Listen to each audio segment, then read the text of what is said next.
পবিত্র রমজান মাসে রমজানের মহত্ব এবং পরস্পরের প্রতি সহমর্মিতা ও ভ্রাতৃত্ববোধ ছড়িয়ে দিতে কাতারের বাংলাদেশ কমিউনিটির সম্মানে ফ্রেন্ডস ক্লাব এর উদ্যোগে দোয়া ও ইফতার মাহফিল অনুষ্ঠিত হয়েছে। সংগঠনের সভাপতি ওবায়দুল রহমান এর সভাপতিত্বে এবং সি এম হাসানের সঞ্চালনায় অনুষ্ঠানের প্রধান অতিথি ছিলেন মান্যবর রাষ্ট্রদূত মোহাম্মদ নজরুল ইসলাম।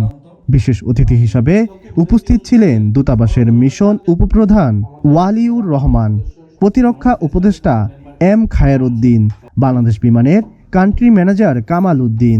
বক্তব্য রাখেন সংগঠনের প্রতিষ্ঠাতা সভাপতি ইকবাল আহমেদ রনি, সাবেক সভাপতি গোলাম সারোয়ার মিশু, সাধারণ সম্পাদক গোলাম রব্বানী মিরু, সাংগঠনিক সম্পাদক আশিকুজ্জামান, সহসভাপতি ই এম আকাশ, জসিম উদ্দিন সহ আরও অনেকে। এছাড়া বাংলাদেশ কমিউনিটির রাজনৈতিক সামাজিক সংগঠনের নেতাবৃন্দ ও ফ্রেন্ডস ক্লাবের সদস্যরা উপস্থিত ছিলেন।